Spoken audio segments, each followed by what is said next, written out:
With the legislative and initiative efforts moving forward right now, are the recreational marijuana users in Utah just licking their chops? If they were, I think they'd be disappointed. And given the rhetoric that surrounds this, they may well be. I think they'd be deluded. I think, you know, there have been a few states that have gone recreational in the country, and it always has been by initiative. But the overwhelming percentage, the vast majority of the states that have taken this issue up have just gone to medicinal and stayed there. What form of medical marijuana do you use, and do you get high when you use it? I prefer, when I can do it legal, I prefer vaporization.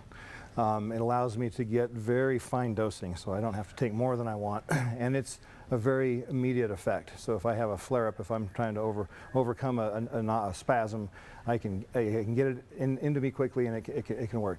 So that's the form I prefer. I've tried some of the forms of edibles. I've tried a patch. I've tried some of the others just to become familiar and to see if it works and if it's more or less convenient.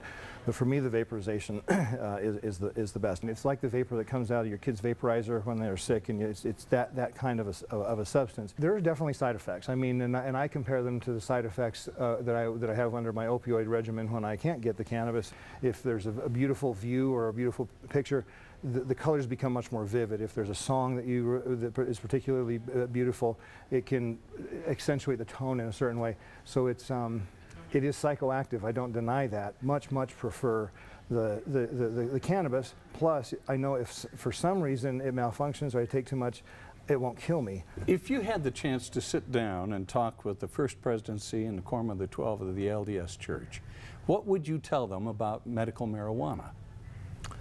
I would try and explain that it produces real good outcomes in the other states where this is tried.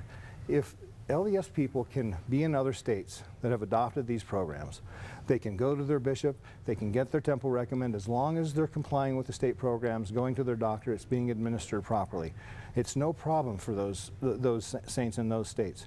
Why would we not allow the people who are suffering here to enjoy that same public policy? Why do we send the message, and maybe this is an unintended consequence of their policy, is that we send the message to the LDS, if you want to be faithful members of the church and be able to have all of the rights and privileges of a faithful member, you have to move outside of Utah if you're one of the 2% of the population that suffers from one of these conditions and you want relief.